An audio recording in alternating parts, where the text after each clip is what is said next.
हरियाणा की हर अपडेट के लिए बेल आइकन दबाएं और सब्सक्राइब करें STV हरियाणा न्यूज।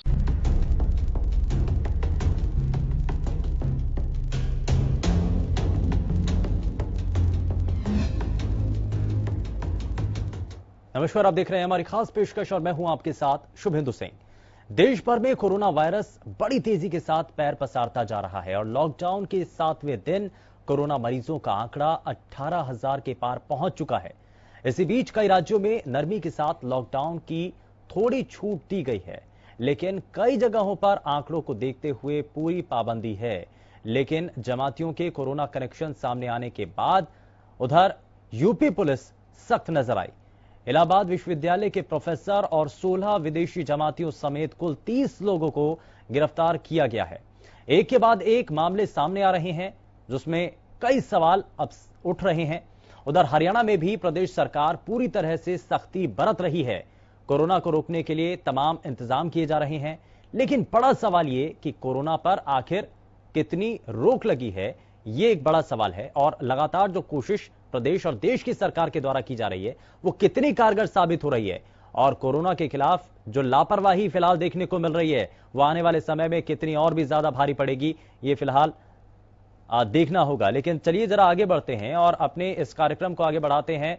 और हम हमेशा की तरह अपने इस कार्यक्रम के दौरान एक खास पैनल को आपके साथ रूबरू कराते हैं और शुरुआत उससे करते हैं। हमारे साथ पैनल में डॉक्टर पंकज वत्स कार्यक्रम में जुड़ चुके हैं। पंकज जी, बहुत स्वागत है आपका कार्यक्रम में। जरा जल्दी से मैं शुरुआत आज एक बड़ी चिंता के साथ, क्योंकि ICMR की तरफ से जब बड़ा सवाल उठाया गया और ये एक आंकड़े के जरिए बताया गया कि 80% जो दिल्ली के अंदर भी मामले सामने आए, तो उसमें यह देखा गया कि लक्षण कोई नहीं पाए गए। हालांकि इस बात को लेकर के हम पहले ही अंदेशा जता चुके थे और अपने इस प्लेटफॉर्म के जरिए हमने इसको लेकर के शंका जाहिर की थी कि लक्षण कुछ नए सामने आए हैं कोरोना वायरस के। लेकिन अब ऐसी भी तस्वीरें देखने को मिल रही हैं, ऐसे मामले सामने आ रहे हैं जिनमें कोई लक्षण नहीं पाए जा रहे।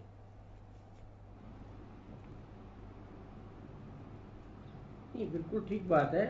ये इस बारे में हम भी पहले आपके चैनल के माध्यम से लोगों तक जानकारी दे चुके हैं और इसीलिए हम ये कहते हैं कि भी जब ये मालूम ही नहीं पड़ रहा कि किसको संक्रमण है किसको नहीं है, लेकिन ऐसे संक्रमित लोग दूसरों के लिए कैरियर का रूप साबित कर रहे हैं और ये जरूरी नहीं कि उनका संक्रमण जब दूसरे व्यक्तियों में ट्रांसफर होगा तो उनमें साइन सिम्टम नहीं आएंगे, ऐसी बात नहीं है।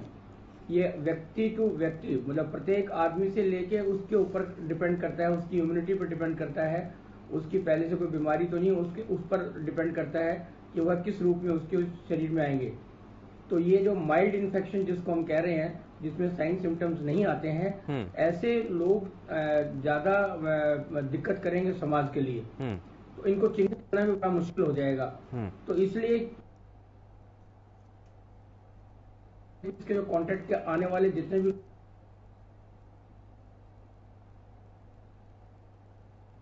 लग रहा है कुछ तकनीकी खामी है, लेकिन हम जरा अपने सभी दर्शकों को बता दें कि अब चिंता एसिम्प्टोमेटिक लोगों के लिए है, क्योंकि ये कहा जा रहा है और ICMR की तरफ से भी इस बात का जिक्र किया गया। दिल्ली के अंदर जो ताजा मामले सामने आए उनमें भी इस बात को अलग से बताया भी गया कि 80% जो संक्रमित मरीजों के आंकड़े अभी तक सामने आए हैं उनमें नई तरीके की परेशानी है, यानी कि उनमें किसी भी रूप में कोरोना वायरस का कोई लक्षण नहीं नजर आ रहा है। यानी कि अभी तक हमें स्पष्ट था कि खांसी, जुकाम या गले में खराश है या आपको तेज बुखार है, ये सभी लक्षण यदि एक साथ हैं तो ऐसे में आपको ये समझ में आ सकता है कि आपको कोरोना वायरस हो गया या आप उससे संक्रमित हो गए हैं। लेकिन अब जो नई स्टडी है या जो नए मामले सामने आ रहे हैं उसमें यह कहा जा रहा है कि इसकी पहचान नहीं है, यानी कि इनके कोई लक्षण सामने नहीं आ रहे हैं। अगर ऐसा होता है तो यह भारत जैसे देश के लिए, जहां पर जनसंख्या के लिहाज से बहुत बड़ी पॉपुलेशन है, तो वहां पर कितना मुश्किल हो जाएगा, कितना चैलेंजिंग होगा। इसको लेकर के क्या पॉलिसी होनी चाहिए, सरकार को अब इस पर क्या ध्यान देना चाहिए, आगे की रणनीति क्या होनी चाहिए, क्या सिर्फ एकमात्र टेस्टिंग ही इसका उपाय है? ये ऐसी बहुत सारी चीजें हैं जो कि हम अब एक बार फिर से समझने की कोशिश करते हैं। पंकज वत्स जी हमारे साथ एक बार फिर से कार्यक्रम में जुड़ चुके हैं। पंकज जी, आप कुछ कहना चाह रहे थे? चलिए ठीक है, अब लगता है शायद संपर्क नहीं हो रहा है, लेकिन इस बीच हमारे साथ डॉक्टर परमेश्वर अरोड़ा भी कार्यक्रम में जुड़ चुके हैं। बहुत स्वागत है परमेश्वर जी आपका कार्यक्रम में। हम इसी बात को लेकर के चिंता जाहिर कर रहे हैं, हालांकि इससे पहले भी हम इस बात को डिस्कस कर चुके हैं कि जो लक्षण हैं वो अभी तक हमारे सामने थे कि कोरोना अगर होता है तो उसके कुछ लक्षण थे, लेकिन अब जो नए मामले सामने आ रहे हैं उनमें ये कहा जा रहा है कि 80% ऐसे मामले हैं जिनमें लक्षण ही नहीं मिल रहे हैं। तो ये तो बहुत ज्यादा चिंता की बात है। बिल्कुल शुभेंदु, ऐसा बिल्कुल ये चिंता की बात है, क्योंकि लोगों को मालूम नहीं है कि हाँ वो संक्रमित हैं, एसिम्प्टोमेटिक हैं और वो बाहर मूव कर रहे हैं, घर में मूव कर रहे हैं, तो they can be very potential carriers. तो इसलिए ये वो समय है जब सबसे अधिक सावधानी बरतनी है कि हर व्यक्ति को सोशल डिस्टेंसिंग का पालन करना है। हर व्यक्ति को, चाहे उसको ये लगता हो कि वो स्वस्थ है, तब भी उसको मास्क का इस्तेमाल करना है और अपने प्रिकॉशंस के लिए जो है, जैसे पहले भी बता चुके हैं कि आयुर्वेदिक जो भी गर्म पानी पीना, काढ़ा पीना और लौंग चूसना, ये सब चीजें जो है उनको करनी होंगी। और साथ में टेस्टिंग जो है वो देखिए, टेस्टिंग का शुरू से हम लोग बोल रहे हैं कि इतने बड़े देश में जो है हम ये पॉसिबल नहीं कि हम हर व्यक्ति की टेस्टिंग कर पाए। तो एहतियात बरतना एक ज्यादा अच्छा ऑप्शन है then going for testing.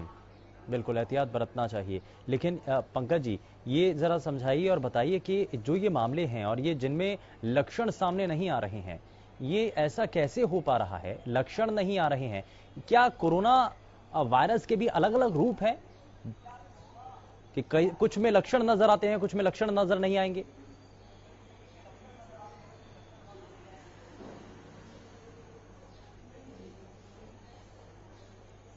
Pankaj ji, मुझे सुन पा रहे हैं आप? मेरी आवाज आ रही है? जी पंकज जी बताइए। मैं ये कह रहा हूँ कि ये इसलिए हो रहा है कि जो केसेस पॉजिटिव आते हैं उसके आसपास के जो कांटेक्ट के केसेस हम इमीडिएटली ले लेते हैं, उनकी जो टेस्टिंग है ये पॉजिटिव उन केसेस में आ रही है जो उनके कांटेक्ट में हम आइडेंटिफाई करते हैं, क्योंकि उसके लक्षण आने में 14 दिन का समय लगता है, 10, 12 दिन, 14 दिन, 15 दिन। लेकिन उससे पहले ही हम उनको कॉन्टेक्ट ट्रेसिंग के जरिए उनको पकड़ पा रहे हैं और उनको आइसोलेट कर पा रहे हैं, आइडेंटिफाई कर पा रहे हैं। तो ये हमारा प्रोएक्टिव होने का नतीजा है कि हम उनको पहले से ही आइडेंटिफाई कर पा रहे हैं। ये एक हमारे जो अभियान हमने चलाया उसकी सफलता की निशानी है। ये वायरस तो वही है, कोई अलग अलग तरह का वायरस नहीं है, पर क्योंकि संक्रमण के 14 दिन तक उसके लक्षण सामने आते हैं, लेकिन उससे पहले ही हम कॉन्टेक्ट, लेकिन हम इतना 14 दिन तक का अगर हम इंतजार करेंगे तो एसिम्प्टोमेटिक जिनका हम जिक्र कर रहे हैं, तो वो कहाँ ट्रेवल कर रहे हैं, यदि वो बाहर मूव कर रहे हैं तो किन किन लोगों से मिल रहे हैं, अगर वो संक्रमित है, लक्षण पता नहीं चल रहे हैं, तो ये तो बहुत ज्यादा चेन बढ़ती चली जाएगी। तभी तो हम आइडेंटिफाई कर रहे हैं, तभी तो कॉन्टेक्ट ट्रेसिंग कर रहे हैं, तभी तो आइसोलेशन कर रहे हैं कि जैसे ही संभावित, जैसे एक केस हमें पॉजिटिव मिला तो उसके आसपास के जितने भी कॉन्टेक्ट हैं उनको इमीडिएटली आइसोलेट करते हैं। इसीलिए तो आइसोलेट करते हैं ना, ताकि वो संक्रमित होंगे। यानी कि ये तो ये हो गया पंकज जी कि अगर कोई केस सामने आता है तो उसके बाद हम उसको देखते हैं। यानी कि अभी ऐसे कितने, क्योंकि पॉपुलेशन इंडिया की बहुत ज्यादा है, भारत में पॉपुलेशन है, तो उसके मुताबिक क्या अभी पता नहीं कितने ऐसे करियर होंगे जो आप दूसरी जगहों पर जा रहे होंगे। ऐसे बहुत सारे ऐसे हो सकता है लोग हों जो संक्रमित हों लेकिन लक्षण सामने नहीं आ रहे और वो बाहर मूव कर रहे हो, लोगों से मिल रहे हो, उनका कोई सॉल्यूशन है?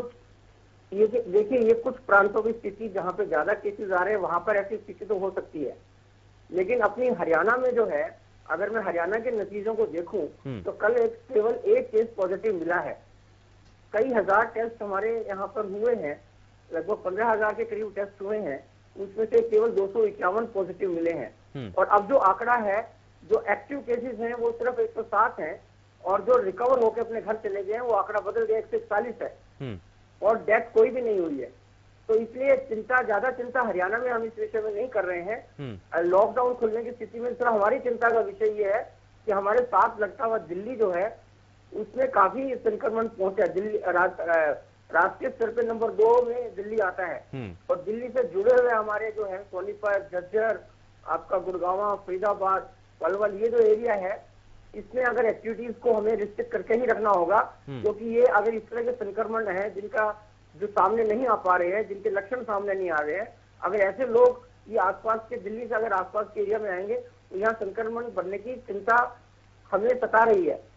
इसलिए यहाँ पर एक्टिविटीज को और ज्यादा स्ट्रिक्टली एनफोर्स करना पड़ेगा लॉकडाउन को, कि दिल्ली से लोग यहाँ पर ना आ पाए। ठीक है, परमेश्वर जी कुछ कहना चाह रहे थे आप?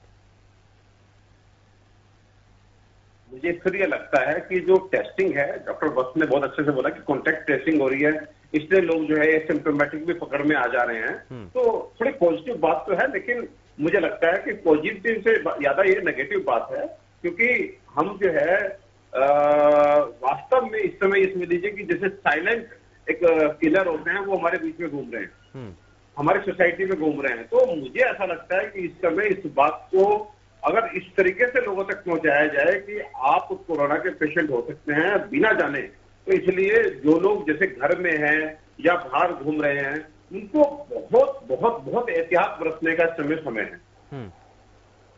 लेकिन इसमें क्या हो सकता है डॉक्टर पंकज वत्स के जो लोग अभी अपने घर से बाहर निकल रहे हैं, उनको मालूम नहीं है, उनको अभी तक कोई लक्षण नहीं आया सामने, तो वो क्या खुद ही अस्पताल जाएं, जांच करवाएं? देखिए शुभेंदु जी, आप इस बात को ध्यान से रखिएगा कि जहां रिलैक्सेशन भी दी गई है, वहां 2 चीजों में कोई रिलैक्सेशन, 3 चीजों में कोई रिलैक्सेशन नहीं है। आपको मास्क पहनना है, आपको हैंड वॉश करते रहना है, मुंह, आंख, नाक पर हाथ नहीं लगाना है, और आपको किसी भी नोटिस चीज को छूना नहीं है। उसके बाद सोशल डिस्टेंसिंग रखनी है। ये कड़े नियम सख्ती के साथ पालन इसीलिए किए जा रहे हैं, इसमें कोई रिलैक्सेशन नहीं दे रहे हैं, ताकि ऐसे लोग जो संक्रमित नहीं है, संक्रमित तो है लेकिन लक्षण नहीं है, उनसे भी बचा जा सके। उनसे भी बचने के कारण ही इन तथ्यों में कोई रिलैक्सेशन नहीं दी जा रही है कि हमें सोशल डिस्टेंसिंग रखनी है और हमें हैंड वॉश करते रहना है और हमें मास्क पहनकर ही लोगों ने दूर आना, संबंध में आना है। इसीलिए हम इसमें कोई रिलैक्सेशन पूरे भारत में किसी भी जोन में नहीं है, ये तो लागू रहेगी हर जगह। इसीलिए है ताकि हम जानते हैं, चिकित्सक जानता है कि ये जो जिनके सिम्टम्स नहीं आएंगे, ऐसे संक्रमित लोग जो हैं वो ज्यादा खतरनाक होंगे, क्योंकि उनको देख के आप आइडेंटिफाई भी नहीं कर सकते, प्रिकॉशन भी ले सकते। इसलिए जनरल प्रिकॉशन लेनी है, मतलब हर हालत में आप किसी भी व्यक्ति को ये मान के चले कि तो सामने जो व्यक्ति आपके खड़ा हुआ है वो संक्रमित है, बेशक उसमें साइंस और सिम्टम्स नहीं है। जब इतना मान के चलेंगे आप, तभी आप इस तरह की स्थिति से बच पाएंगे, क्योंकि संक्रमण के आने में 14 दिन का समय लगता है, लेकिन 14 दिन के अंदर वो बहुत सारे लोगों को संक्रमित कर सकता है। इसीलिए सख्ती के साथ पालन करना पड़ेगा, सख्ती के साथ पालन करना होगा। दूसरी तरफ टेस्टिंग भी हो रही है आप, लेकिन टेस्टिंग कैसे कर पाएंगे? क्या जो अभी तक लक्षण नहीं जिन लोगों के अंदर मिल रहे हैं, तो उसके लिए अलग से टेस्टिंग होगी या उसी से टेस्ट हो जाएगा? क्योंकि ये कहा जा रहा है कि उसके लक्षण तो पता चल नहीं पा रहे हैं, तो कैसे उसकी टेस्टिंग होगी? उसके लिए अलग कोई किट है? नहीं शुभेंदु जी, किट अलग से नहीं है, यही किट है। अभी उसके लिए इन्होंने क्या किया है कि हमने क्या करना शुरू किया कि ज्यादा नंबर ऑफ टेस्टिंग कर रहे हैं और अभी पूलिंग कर रहे हैं। यानी 5 से लोगों का 2 से लेकर 5 तक के सैंपल्स उनको एक साथ टेस्ट किया जा रहा है, ताकि हम वहां पे जो उनकी कैपेबिलिटीज हैं उनको बढ़ा सके। अब उसमें क्या है कि मान लो 500 के 500 टेस्ट नेगेटिव आते हैं तो ठीक है, लेकिन अगर उसमें अगर पॉजिटिव आते तो फिर उन 500 टेस्टों को अलग अलग करके दोबारा से जांच की जाती है। 5 in 1 टेस्ट। हाँ, 5 in 1 टेस्ट। इसलिए हम इस फेयर को भी बढ़ा रहे हैं। चिंता करने की ज्यादा बात नहीं है। देखिए अभी तक अमेरिका जैसे देश में भी केवल 40 लाख लोग स्क्रीन किए गए हैं, 40 लाख लोगों के टेस्ट किए गए हैं। तो ऐसा कोई नियम या रूल बनाने की आवश्यकता नहीं है। लेकिन अगर हम पंकज जी, अगर हम अमेरिका को अगर रोल मॉडल मान करके हम उससे तुलना कर रहे हैं, तो वहां तो मौत का आंकड़ा बहुत ज्यादा है। तो हमें मैं ये कह रहा हूँ कि वहां पर भी सब कुछ होने के बावजूद, साधन संपन्न होने के बाद भी केवल 40 लाख का हो पाया है। ठीक है। इसलिए हिंदुस्तान को अपना जैसे पैर पसारिए काफी लंबी सोच। हमारे पास जितने किट है तभी हम 5 in 1 में आए हैं। रोहतक में 3 in 1 शुरू किया गया है, वो इसीलिए आइडेंटिफाई किया, तो इसीलिए कोशिश की जा रही है कि जो हमारे पास संसाधन है उसके माध्यम से करेंगे। लेकिन एक साधन जो सबके पास उपलब्ध है कि मास्क पहनना है, होममेड मास्क पहन सकते हैं, 1 लक्ष का डिस्टेंस रख सकते हैं, बार बार साबुन से हाथ धो सकते हैं, ये साधन तो सबके पास है ना। और उसके साथ साथ आपका जो आरोग्य सेतु ऐप जो है वो आपके पास टूल है कि जब भी आप जाएंगे तो बार बार टेस्ट करते रहें। जैसे ही आपको लगता है कि आप किसी के कांटेक्ट में आए हैं तो तुरंत जो है वो आपको जानकारी मिलेगी। हरियाणा लेकिन सरकार ने लेकिन इसमें mandatory इसमें कर एक दिया है। चीज और जोड़ना चाह रहा हूं मैं जरा एक चीज और समझना चाह रहा हूं पंकज जी, कि आरोग्य सेतु ऐप भी तो वही जानकारी देगा, क्योंकि जब आप उसमें वो चीजें फीड करेंगे, क्योंकि आपको लक्षण अभी तक महसूस नहीं हो रहे हैं वो, तो आप भी आरोग्य सेतु ऐप में वही चीजें फीड करेंगे, तो यानी कि वो तो आपको फिर से आगे वो आपकी रिपोर्ट जो है पॉजिटिव नहीं दिखाएगा। देखिए, आरोग्य सेतु ऐप में अब तक के जितने भी केसेस, जितना भी डाटाबेस पूरे हिंदुस्तान का है, उसमें जितने भी पॉजिटिव केसेस आए हैं, वो सारे का सारा डेटाबेस जो है वो इसमें आया हुआ है, सारी डिटेल्स इसके अंदर है। तो जैसे ही वो टेलीफोन, अगर वो व्यक्ति आपके पास आता है, आपका ब्लूटूथ अगर खुला हुआ है, आपकी लोकेशन मतलब खुला हुआ है, ठीक है, तो तुरंत आपको सूचित करेगा कि ठीक है, आप ऐसे व्यक्ति के कॉन्टेक्ट में आए हैं। ठीक है। मैं जरा परमेश्वर जी ये समझना चाह रहा हूं कि जिन लोगों में लक्षण सामने हैं, वो तो आरोग्य सेतु ऐप को यदि इस्तेमाल कर रहे हैं, तो वो उसमें वही जानकारी फीड करेंगे कि ठीक है वो संक्रमित हैं, या किसी ऐसे शख्स के वो नजदीक आए हैं, या उनमें कौन कौन से सिम्टम्स हैं, तो उससे तो पता चल जाएगा। लेकिन हम बात कर रहे हैं उन लोगों की जिनके अंदर कोई लक्षण नजर नहीं आ रहा है। आईसीएमआर ने कहा कि 100 में से 80 लोग ऐसे हैं जिनके अंदर अब लक्षण नजर नहीं आ रहे हैं, जिनके अंदर ये पता नहीं चल रहा कि उनको खांसी है, जुकाम है, बुखार है, ये कोई लक्षण उनके अंदर नजर नहीं आ रहा है। तो ऐसे ही लोग यदि आरोग्य सेतु ऐप के थ्रू भी अगर अपनी जानकारी सर्कुलेट करते हैं, तो वहां पर भी उनकी रिपोर्ट नेगेटिव आएगी, तो ये तो बड़ा मुश्किल हो जाएगा। बिल्कुल बिल्कुल। देखिए, और दूसरा ये कि बहुत अधिक कंफ्यूजन की स्थिति फैल जाएगी। हर स्वस्थ व्यक्ति भी एक तरह से अपने को कोरोना का पेशेंट मानना शुरू कर देगा। तो मुझे लगता है कि ये वो समय है जो, जैसे डॉक्टर वत्स ने बताया कि 3 बड़ी बेसिक चीजें हैं, जैसे सोशल डिस्टेंसिंग है, मास्क का इस्तेमाल है, बार बार साबुन से हाथ धोना है, ये तीनों सब लोगों को अवेलेबल है, सब कर सकते हैं। और यहाँ पे जोड़ना चाहूंगा रेलिवेंसी ऑफ आयुर्वेदिक अप्रोच। अगर हर व्यक्ति जो एसिम्प्टोमेटिक भी घूम रहा है, उसको आपने कहना है कि ये काढ़े केवल बुजुर्गों ने नहीं पीने हैं, ये लौंग, काली मिर्च चूसना, अजवाइन चूसना, गर्म पानी पीते रहना, केवल बीमारों के लिए नहीं है। जो स्वस्थ व्यक्ति घूम रहे हैं उनको भी ये सेकंड लेवल पे जाकर के अपनी इम्यूनिटी को भी बढ़ाना है, और अपने एक तरह से अगर इनिशियल लेवल ऑफ इन्फेक्शन है, और देखिए कहीं ना कहीं शुभेंदु अगर सिम्टम नहीं आ रहे हैं, तो इसका मतलब जो है ये भी होता है कि उस व्यक्ति की इम्यूनिटी ठीक है और वायरस जो है वो अधिक क्वांटम में नहीं है। मतलब अगर जिस व्यक्ति में सिम्टम जल्दी आता है, इसका मतलब उसकी इम्यूनिटी कम है, और जिस व्यक्ति में सिम्टम नहीं आ रहा है, तो वहां पे सीधे सीधे इंडिकेशन है या तो उस व्यक्ति की इम्यूनिटी इतनी अच्छी है, या वो वायरस का लोड इतना कम है, मतलब वो हल्के से इन्फेक्टेड हुआ है। तो ये दोनों कंडीशन जो है हमारे लिए फेवरेबल है कि इस समय आप अगर जो है इन सब चीजों का सेवन करते हैं, आयुर्वेदिक चीजों का, तो बहुत संभावना है कि आपको सिम्टम आएंगे भी नहीं, और आप पॉजिटिव होके भी कब नेगेटिव हो जाएंगे आपको मालूम ही नहीं चलेगा। ठीक है, तो आईसीएमआर की इस रिपोर्ट के जरिए हालांकि बहुत सारे सवाल हैं, लेकिन डॉक्टर्स और एक्सपर्ट ये कह रहे हैं बार बार कि घबराने की जरूरत नहीं है, आपको चिंता करने की जरूरत नहीं है। टेस्टिंग लगातार की जा रही है, और खास करके उन हॉटस्पॉट इलाकों पर ज्यादा ध्यान दिया जा रहा है जहां पर तेजी के साथ मामले सामने आ रहे हैं, तो इसमें चिंता करने की ज्यादा कोई बात नहीं है। लेकिन हम बात यहां पर उस इंक्यूबेशन पीरियड की भी करेंगे जहां ये कहा जा रहा है कि उस दौरान यदि टेस्टिंग हो तो शायद हो सकता है कि उसमें रिपोर्ट नेगेटिव आए, लेकिन वो हो सकता है कि पॉजिटिव हो। इसको लेकर भी जरा बहुत सारे सवाल हैं, जरा उनका जवाब तलाशने की कोशिश करेंगे, लेकिन छोटे से ब्रेक के बाद।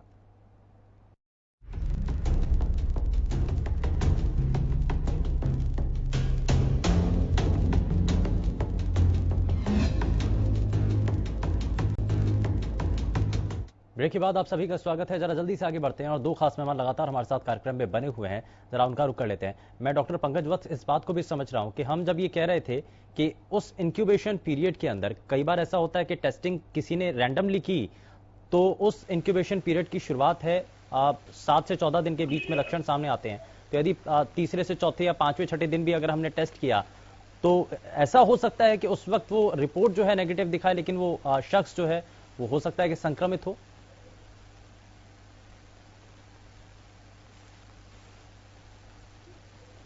पंकज जी,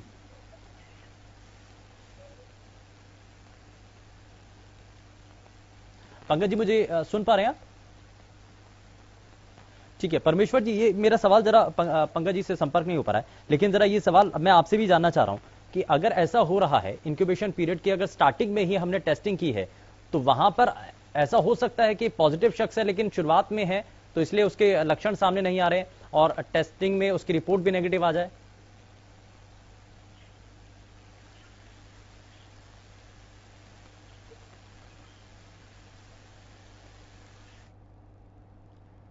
परमेश्वर जी, मुझे सुन पा रहे हैं आप? लगता है तकनीकी रूप से कुछ खामी है, जरा उन चीजों को सुधारें। लेकिन उससे पहले आपको बता दें कि जो लगातार हम आपको चीजें बताने की कोशिश कर रहे हैं, क्योंकि एक जो आईसीएमआर की तरफ से रिपोर्ट दी गई है और ये जानकारी जो दी गई, और खास करके दिल्ली का इसमें जिक्र जो किया गया, दिल्ली के मुख्यमंत्री ने इसका जिक्र किया कि 100 में से 80 जो मामले हैं उसमें लक्षण नजर नहीं आ रहे हैं। तो क्या इसके पीछे कारण यह है कि टेस्टिंग हो रही है, और टेस्टिंग उन इलाकों में हो रही है जहां पर शुरुआती अभी वो लक्षण हैं। तो ऐसे में यह भी हो सकता है कि शुरुआत में क्योंकि उनकी टेस्टिंग की गई है तो पॉजिटिव केस वो नेगेटिव आ रहे हैं। तो बहुत सारी इसमें ऐसी चीजें हैं जिनको समझना होगा, जिनको जानना होगा। लेकिन एक्सपर्ट्स बार बार यही हिदायत दे रहे हैं कि घबराने की इसमें जरूरत नहीं है, चिंता करने की जरूरत नहीं है इसमें, क्योंकि लगातार कोशिश यही है। और बाकी दुनिया के मुताबिक अगर भारत की हम स्थिति को देखें तो बहुत स्थिति स्टेबल बनी हुई है। लेकिन रैपिड टेस्ट को लेकर के यहां पर बात की जा रही है, लगातार लाखों की संख्या में जो टेस्टिंग की बात की जा रही है।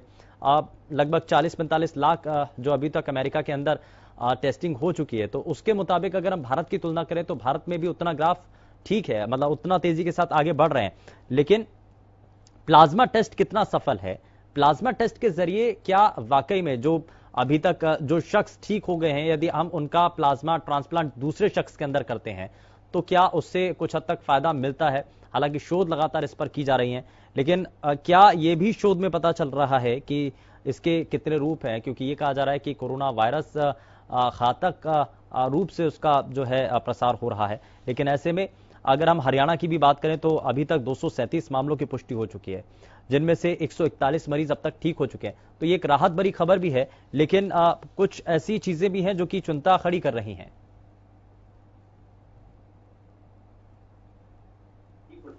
एक राहत भरी खबर भी है, लेकिन कुछ ऐसी। चलिए, तो जरा संपर्क हो गया है, मैं पंकज जी के पास जरा सबसे पहले जाता हूं। पंकज जी, मेरा सवाल यही है कि इंक्यूबेशन पीरियड की शुरुआत में अगर हम टेस्टिंग करते हैं और वो शख्स अगर पॉजिटिव भी है, अगर हम इंक्यूबेशन पीरियड की शुरुआत में अगर टेस्टिंग करते हैं तो रिपोर्ट अगर नेगेटिव आती है, तो क्या ये भी उसके संकेत है, हम उसको इस रूप में मान रहे हैं कि लक्षण सामने नहीं आ रहे हैं?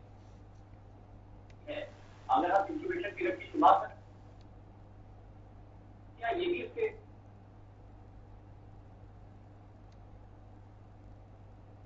पंकज जी, मेरी आवाज आ रही है? जी जी बिल्कुल।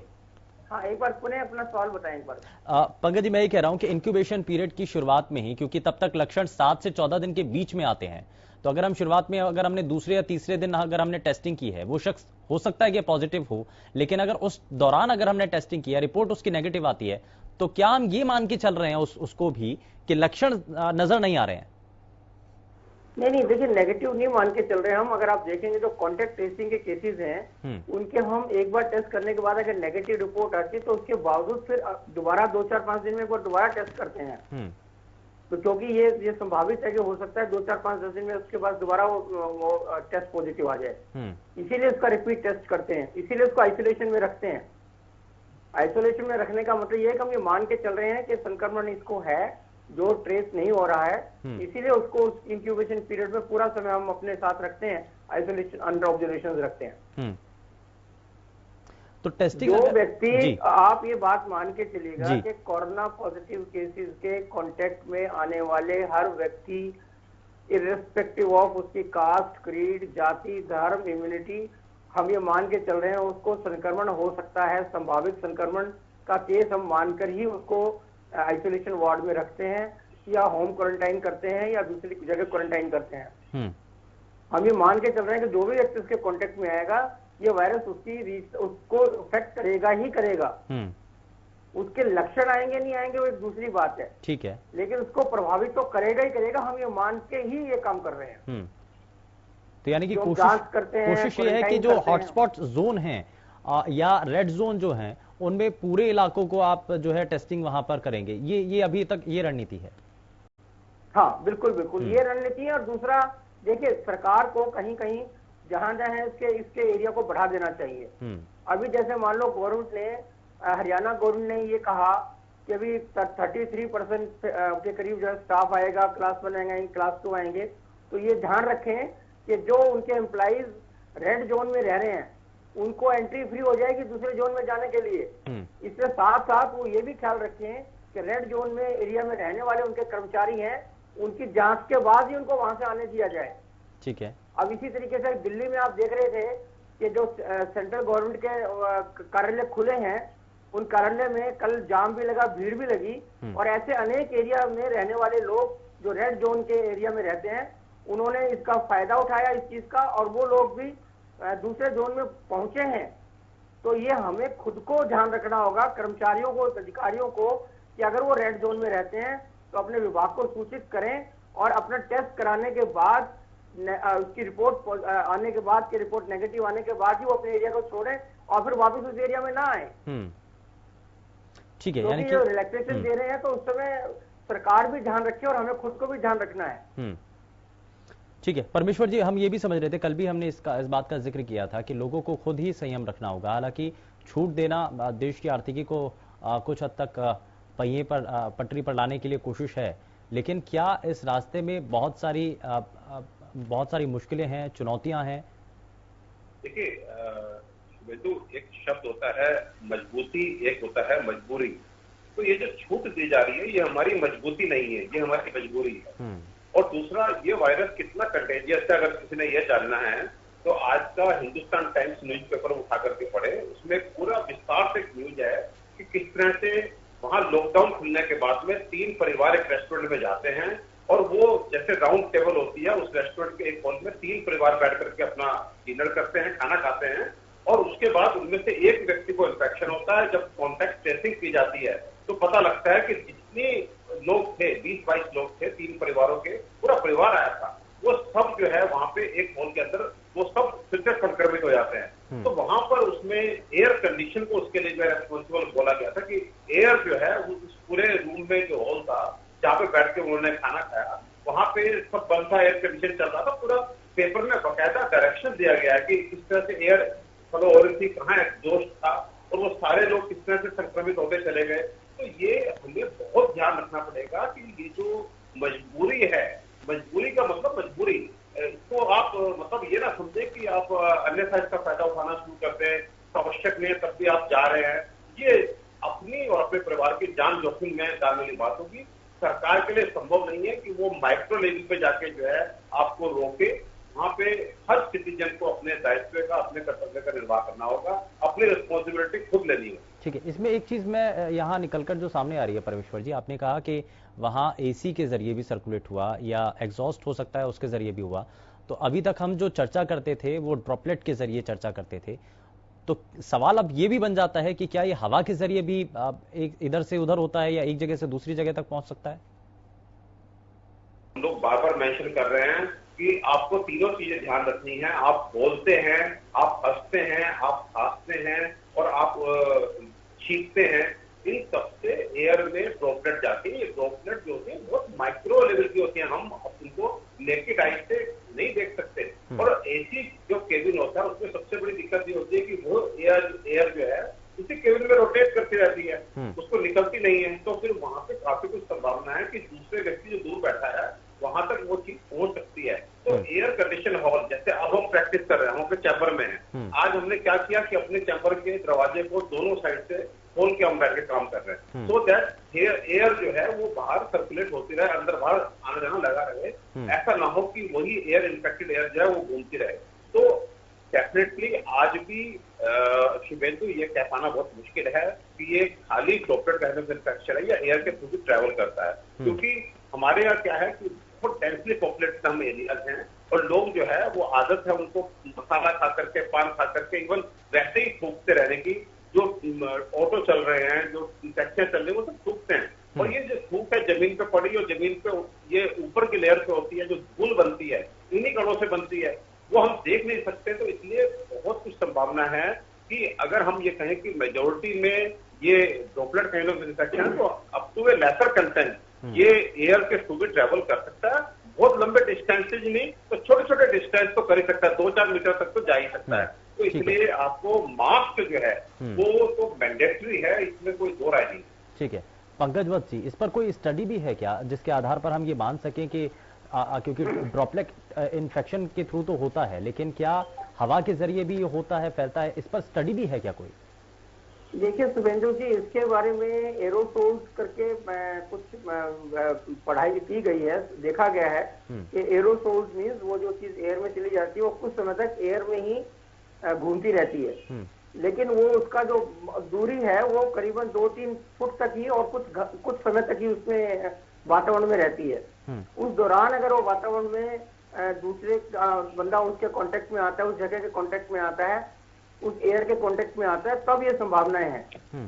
तभी आप एक बार देखिएगा, सबसे बड़ी प्रॉब्लम हिंदुस्तान की ये है कि हमें जब साधारण तरीके बता दिए गए, जब हमें सोशल डिस्टेंसिंग करने के लिए कह दिया, तो जैसे परमेश्वर जी ने कहा कि भी ये एक रेस्टोरेंट में बैठ के 22 लोगों ने, एक हॉल में बैठ के 22 लोगों ने किया है। अब आप देखिएगा वहां पे यूटेंसिल से जब एक दूसरे को सर्व किया गया होगा तो वो हाथ कॉमन लगे होंगे, जहाँ बैठ के खा रहे होंगे वो कॉमन होंगे।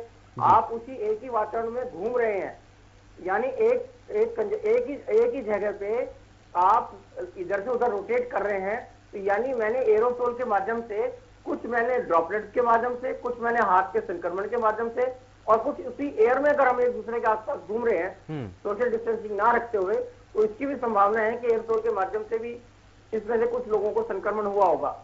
लेकिन हुआ कब?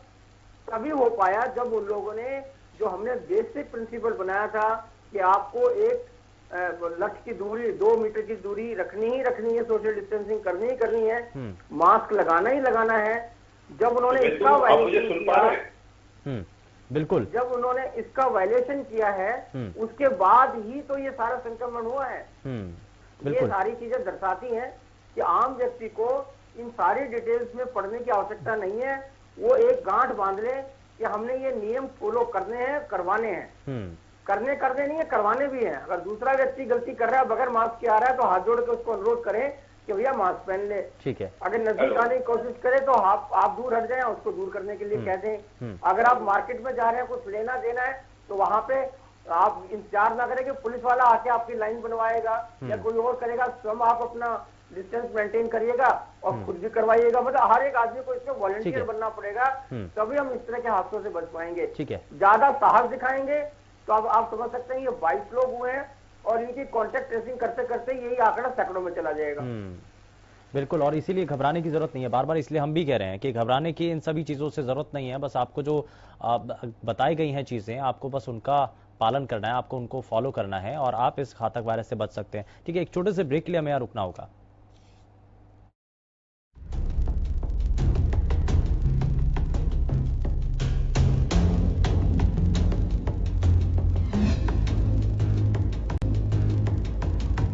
ब्रेक के बाद आप सभी का स्वागत है और जरा जल्दी से आगे बढ़ते हैं और जरा कार्यक्रम को आगे बढ़ाते हैं। सवाल ये है पंकज जी कि रैपिड टेस्ट को लेकर के बार बार ये कहा जा रहा है कि रैपिड टेस्ट अगर हो तो उससे जो है प्रभावी तरीके से जानकारी मिल पाती है। तो रैपिड टेस्ट कितना सही और क्या है उसका पूरा प्रोसेस?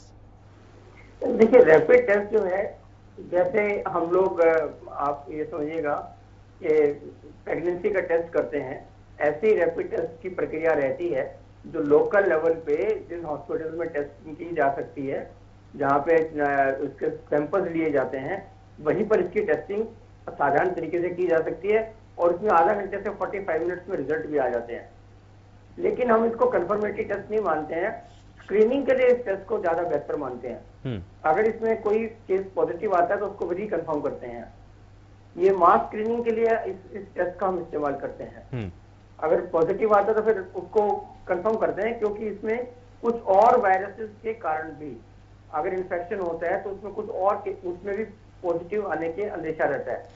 इसलिए नेगेटिव टेस्ट को हम मान लेते हैं, पॉजिटिव टेस्ट के बाद दोबारा कंफर्म करते हैं। ठीक है, तो अभी जो हॉटस्पॉट जोन है या रेड जोन जो है, वहां पर जो स्क्रीनिंग अभी जो हम कह रहे हैं कि टेस्टिंग वहां चल रही है, तो ये रैपिड टेस्ट चल रहा है वहां पर? हाँ, वहां पे रैपिड टेस्ट करते हैं।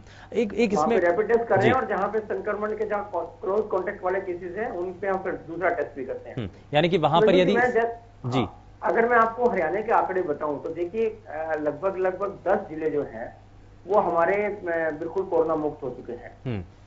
ठीक है, जिसमें आपका अंबाला, करनाल, आपका करनाल, सिरसा, यमुनानगर, जींद, आपका रोहतक, फतेहाबाद, चरखी दादरी और रेवाड़ी, जैसे नारनौल पहले से ही थे। 10 जिले ऐसे हैं और करीबन 5 जिले हमारे और ऐसे हैं जिन जिलों में अगले 1-2 दिन 2-3 दिन में आपकी संक्रमण के जो रोगी हैं वो सारे ठीक हो चुके होंगे, अपने घर जा चुके होंगे और उनको भी संक्रमण फ्री जोन हम मान सकते हैं।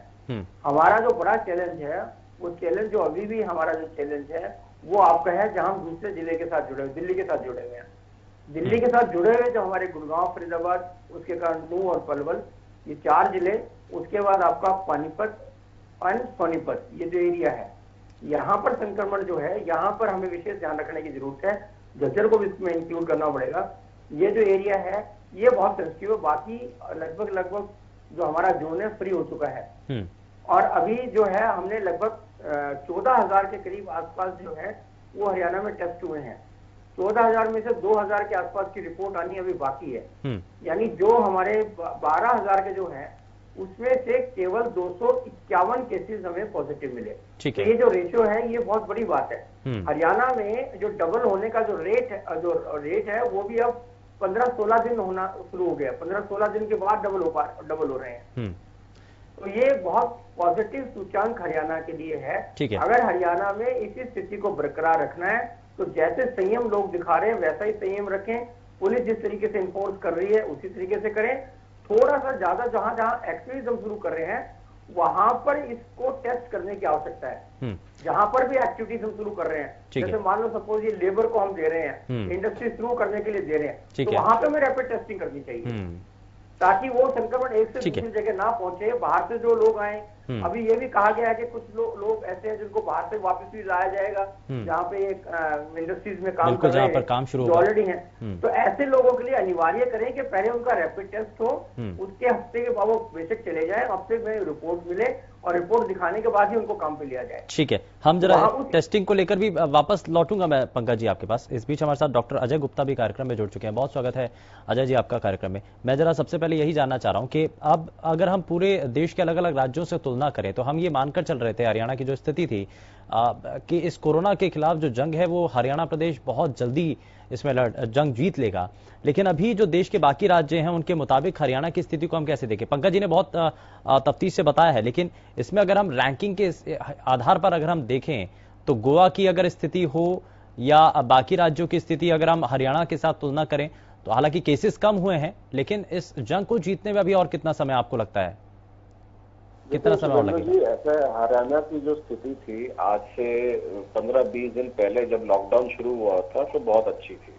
अब डेफिनेटली जब हमको ये जमात के केसेस देखने को मिले, न सिर्फ पूरे देश में इनका जो आंकड़ा, जो कोविड-19 के केसेस का जो आंकड़ा बढ़ना शुरू हुआ जमातियों के कारण, वो हरियाणा में भी हुआ है। अब मैं आपको कल रात तक का जो डेटा है, जो संडे इवनिंग तक का डेटा है, उसमें नूह में 57 केस थे, फरीदाबाद में 42 थे, गुड़गांव में 36 और पलवल में 34। तो अगर आप गुड़गांव की स्थिति हरियाणा की स्थिति देखेंगे तो नूह 57 केस है। अब देखिए इंडिपेंडेंट 57 केस है, फरीदाबाद और पलवल मिलाकर 75 से ऊपर केस बन गए हैं। अब अगर ये आप 3 डिस्ट्रिक्ट देखते हैं, नूह, पलवल और फरीदाबाद, इनमें मैक्सिमम केस आपके जमातियों के कारण है। तो हरियाणा की जो टैली बढ़ी है कोविड-19 की, वो जमातियों के कारण बढ़ी है। बट डेफिनेटली अगर आप ऑल ओवर इंडिया से इसको कंपेयर करेंगे तो जो सिचुएशन हरियाणा में है वो अंडर कंट्रोल है और उतने लेवल पे केसेस नहीं बढ़ रहे हैं। ठीक है, डबलिंग टाइम काफी ज्यादा हो चुका है, टेस्टिंग में हम अग्रसर हो चुके हैं। एक इम्पॉर्टेंट चीज शुभेंद्र जी जो मैं आपको बताना चाहता हूं, जो हरियाणा सरकार ने बहुत अच्छा कदम उठाया है, मैंने सुना था इसके बारे में, आप पुष्टि करना, कि लगभग 72 हरियाणा सरकार ने रिलीज किया है। अब ये किसके लिए रिलीज किया है? ये पीपीई खरीदने के लिए, जो पर्सनल प्रोटेक्टिव इक्विपमेंट्स हैं, आपके वेंटिलेटर्स हैं, सैनिटाइजर हैं, ट्रिपल लेयर मास्क हैं, ग्लव्स हैं, जितने भी अपने आप को हमको जो प्रिवेंशन के लिए, कोविड के लिए 72 करोड़ रुपया, वो सभी चीजें दी जा रही हैं। ठीक है, लेकिन इसमें मैं एक चीज और जोड़ना चाह रहा हूं अजय गुप्ता जी, कि भीलवाड़ा मॉडल का जिक्र सबसे पहले होने लगा था और ये कह दिया गया कि वहां पर जो कोरोना संक्रमित मरीज हैं सभी ठीक हो चुके हैं, वहां पर कोई केस नहीं है, उसको जो है आप कोरोना फ्री जोन घोषित कर दिया गया। लेकिन उसके बाद अब ये ताजा अभी मामला जो सामने आया कि 4 और नए मामले सामने आ गए भीलवाड़ा में ही। तो अब ये बड़ी मुश्किल है कि जहां ये मानकर चल रहे हैं कि वो कोरोना से संक्रमित इलाके से फ्री हो चुके हैं, उन जोन में भी अब वो दोबारा से मामले सामने आ रहे हैं। थोड़ा हमको शुभेंदु जी, अगर आपको देखना पड़ेगा ना, तो हमको थोड़ा कॉशियस रहना पड़ेगा बोलने से पहले कि कोई जोन अगर कोरोना से फ्री हो गया है। हमको कम से कम 28 दिन इंतजार करना होगा। इंतजार करना होगा। जैसे हमने गोवा के बारे में भी बोला था कि गोवा अप्रैल 3 के बाद से कोई केस नहीं है। चलो उसमें फिर भी अब आज 17 या 18 दिन हो चुके हैं कि गोवा में कोई नया केस नहीं आया। और जो आखिरी केस जो अप्रैल 3 को डिटेक्ट हुआ था, उसका कोविड-19 का जो पीसीआर टेस्ट है वो नेगेटिव आया है। तो कम से कम आपके पास 20 या 30 दिन का अगर सब्सटेंशियल गैप है, उसके बाद ही हमको कमेंट करना चाहिए कि ये जोन फ्री है। अदरवाइज ये केस आपको 1 हफ्ते बाद भी आ सकते हैं, 10 दिन के बाद भी आ सकता है। तो मेरे को ऐसा लगता है 28 दिन एटलीस्ट 28 से 30 दिन का हमको गैप देना चाहिए। उसके बाद बोलना चाहिए कि शायद ये हो सकता है ग्रीन जोन में और ये फ्री जोन में जा रहा है। इसीलिए पंकज जी, ये कहा जा रहा है कि जो लोग क्वारंटीन थे या जो ठीक होकर के अपने घर वापस पहुंच गए, वापस से कुछ ऐसे लोग भी मिले हैं जिनमें दोबारा से कोरोना के संक्रमण मिले हैं।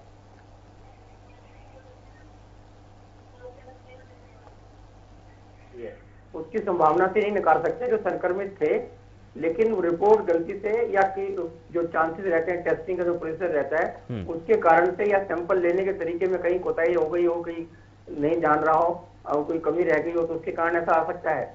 दोबारा संक्रमण होने के चांसेस कम है। देखिए, मैं हरियाणा के आंकड़ों की बात कर रहा था कि अगर 7 तारीख का अगर आंकड़ा देखते हैं 7 अप्रैल को, तो हमारे पास 143 केसेस थे। और आज जो है आप देख लीजिएगा 7 अप्रैल की बात है और आज हम इसमें हमारे पास सिर्फ 251 केसेस हुए हैं। यानी हम ये केसेस की जो है, और इसमें भी आपके जमात के लोग काफी सारे हैं। तो मुझे लगता है कि हरियाणा में काफी कंटेंट तरीके से हमने इस चीज को किया है। ये टेस्टिंग को लेकर के भीलवाड़ा मॉडल जो है, भीलवाड़ा जो मॉडल है जी, भीलवाड़ा मॉडल को उन्होंने पूरे जिले में, क्योंकि एकदम से हुआ था वहां किया, हमने उस तरह के रोल मॉडल को ही डिफरेंट जगह पे किया है हमने अपने एरियाज में। जैसे आप देखिएगा मेवात में जैसे आइडेंटिफाई हुआ कि मेवात में जमाती आए हैं, तो हसीन, अनू और मेवात ब्लॉक को पूरी तरीके से सीज किया गया। वहां पे सारे एरियाज को आइडेंटिफाई किया गया, लाखों लोगों को की पहचान बनाई गई। और आज कल की अगर आप रिपोर्ट देखेंगे तो केवल एक केस पॉजिटिव है आपके नू से। ठीक है, मैं जरा टेस्टिंग को लेकर के वापस से आना चाहता हूं। टेस्टिंग को लेकर के आपने कहा कि कई बार ऐसा होता है कि शायद टेस्टिंग में कुछ चीजें गड़बड़ हो जाए। प्राइवेट लैब को जो अनुमति दी गई, आपको लगता है कि उसमें, क्योंकि एक अंबाला से जो मामला सामने आया उसमें ये था कि निजी लैब में वो टेस्ट करवाया था तो वहां पर गड़बड़ी हो गई, उसके बाद जब सरकारी लैब में जब वहां दोबारा से देखा गया, जांचा गया, तो रिपोर्ट जो है बदल गई। तो ये प्राइवेट लैब को अनुमति दे देना ये थोड़ा सा दिक्कत है। अगर केसेस बढ़ जाए तो उस वक्त तो दे सकते हैं। देखिए, ये कई बार डिपेंड करता है कि आपकी जो लैब में कई बार कोई रिएजेंट जो है उसकी जांच करनी पड़ेगी।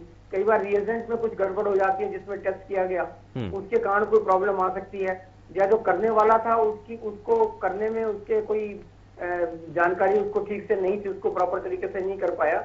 और वैसे भी कई बार ये देखा गया है कि प्राइवेट लैब्स में जब टेस्ट होते थे तो उनको जब गवर्नमेंट लैब्स में किया जाता था, पहले भी ऐसे होता रहा है, तो उस समय मलेरिया के केसेस में, डेंगू के केसेस में इस तरह की चीजें रहती हैं। तो वहां पर, क्योंकि वहां पर फोकस ज्यादा रहता है, ठीक है, जो नई लैब्स हैं उनमें इतना एक्सपीरियंस नहीं होता है। और जहां गवर्नमेंट में जहां सुनिश्चित करते हैं पूना जैसी जगह में, वहां पे वो होते ही एक्सपर्ट है, उनको बार बार देखना है इस पर्टिकुलर चीज को है। ठीक है, तो ऐसी संभावनाएं हो सकती हैं कि कई बार फॉल्स नेगेटिव और पॉजिटिव केसेस आ जाए। ठीक है, मैं जरा एक फाइनल रिएक्शन इसमें डॉक्टर अजय गुप्ता आपसे ये लेना चाहता हूं कि ये जब कहा जा रहा है कि लैब टेस्टिंग को लेकर के जब सभी चीजें हैं, तो ऐसे में क्या इसमें छोड़ देना चाहिए प्राइवेट लैब्स को? अभी गवर्नमेंट लैब को ही फिलहाल सर्कुलेट कर देना चाहिए उन इलाकों में जहां पर केसेस बहुत कम आ रहे हैं सामने? अब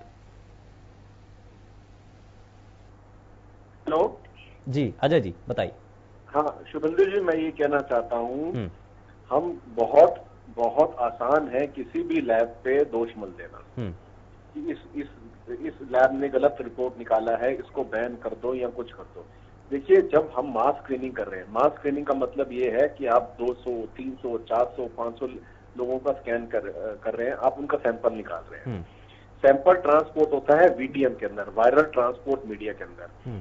सैंपल आपने किसका निकाला, आपने उसके अंदर डाल दिया, आपने लेबल गलत कर दिया। आप मुझे बताइए, इसमें किसकी, इसमें लैब की गलती होगी या फिर जिसने सैंपल लैब में भेजा उसकी गलती होगी? देखिए, दूर दराज से सैंपल प्राइवेट लैब में आ रहे हैं आपके पास, प्राइवेट लैब से जाके वहां पर कलेक्ट नहीं कर रही है, सरकारी विभाग से सैंपल कलेक्ट होकर प्राइवेट लैब में आ रहे हैं। ये हम मान के चलते हैं कि सैंपल ठीक से कलेक्ट किया हुआ है। ये एरिया भी हमको फोकस करना चाहिए, क्या वो सैंपल ठीक से लिया गया, सैंपल ठीक से लेने के बाद क्या वो वीटीएम जिसमें हमने डाला वो लेबल पेशेंट का करेक्ट था? ऐसा तो नहीं कि हमने किसी और का लेबल उस पर चिपका दिया हो या हाथ से गलती से लिख दिया हो।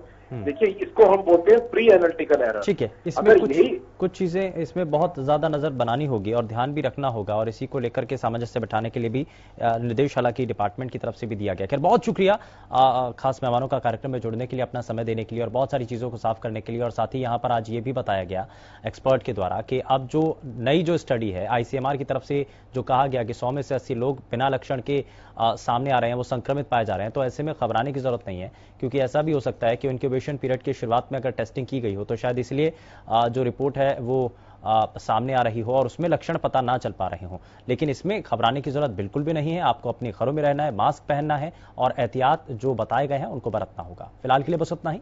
नमस्कार।